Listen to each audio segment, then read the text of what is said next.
Beaucoup de monde sur la promenade des Anglais dès 6 heures pour assister aux derniers préparatifs, alors que la pression commence de monter. Et sur le marathon, on aura très chaud. Ça va être une bouche. D'y aller, ouais. Un peu de tension, hein, faut quand même le dire, mais ouais, très envie depuis le temps qu'on attend ça. On est à 20 minutes, ça fait vraiment plaisir d'être ici, quoi. C'est l'événement, grande hâte. C'est la finalité de toute une saison.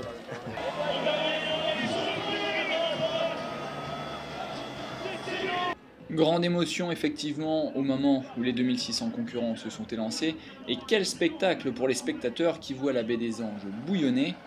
Dès les premiers mètres, surprise puisque c'est un groupe d'âge qui prend le commandement de la course. L'Espagnol Albert Medrano devance le Montluçonnais Nicolas Becker.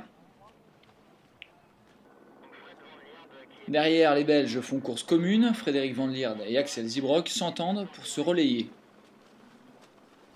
Le groupe de chasse est composé de tous les favoris, dont Marceau, Aigrose et Guillaume. Marcel Zamora suit, avec son bonnet jaune. Dans le parc à vélo, on retrouve tout le monde dans cet ordre, pendant qu'à la sortie à l'australienne, les groupes d'âge se bousculent et en profitent pour saluer la foule.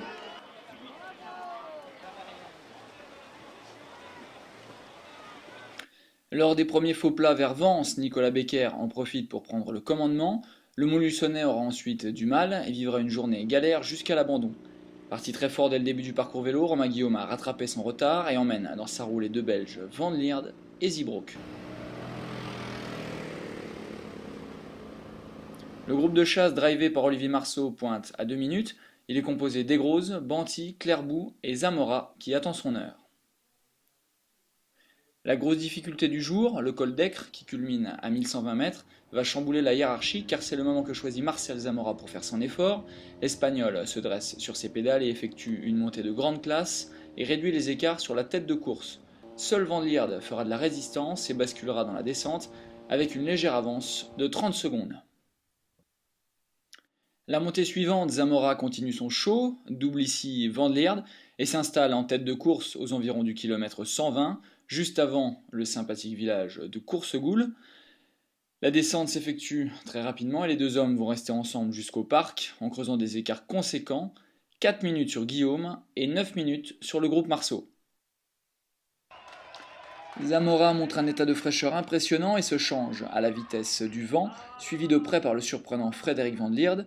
Dès la première boucle du marathon disputée en plein cagnard, l'Espagnol assomme la course avec un premier 10 km en 35 minutes.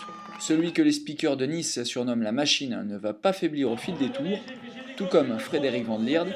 Le Belge a été aussi très fort mais doit quand même s'incliner face à la concurrence. Olivier Marceau, lui, s'est arraché et accroché aux branches pour tenir jusqu'au bout et se hisser pour la première fois sur un podium Ironman.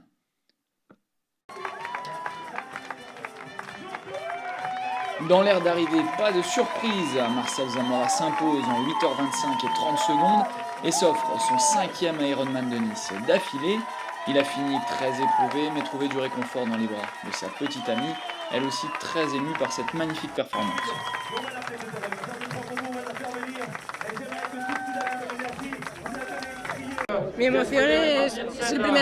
Je suis très ému, c'est la première fois que je vois Marcel aussi fort sur une course et je n'ai pas de mots pour exprimer ce que je ressens.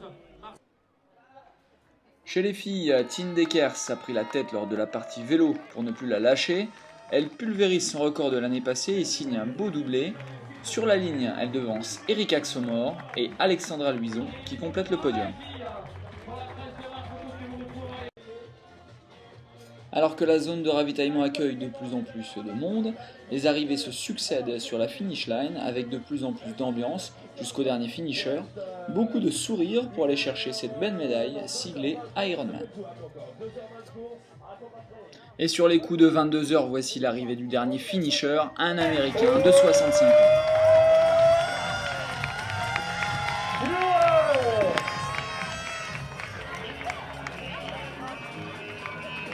Oh, it's wonderful. I wanted to do this race for the last couple of years. C'est magnifique, ça faisait longtemps que je voulais faire cette course et j'ai saisi l'occasion cette année. J'ai une douleur au niveau du tendon d'Achille qui me faisait douter, mais j'ai fini. Merci à tous les bénévoles qui m'ont même poussé dans la dernière ligne droite pour que je finisse dans les temps. Ce que je ressens est extraordinaire.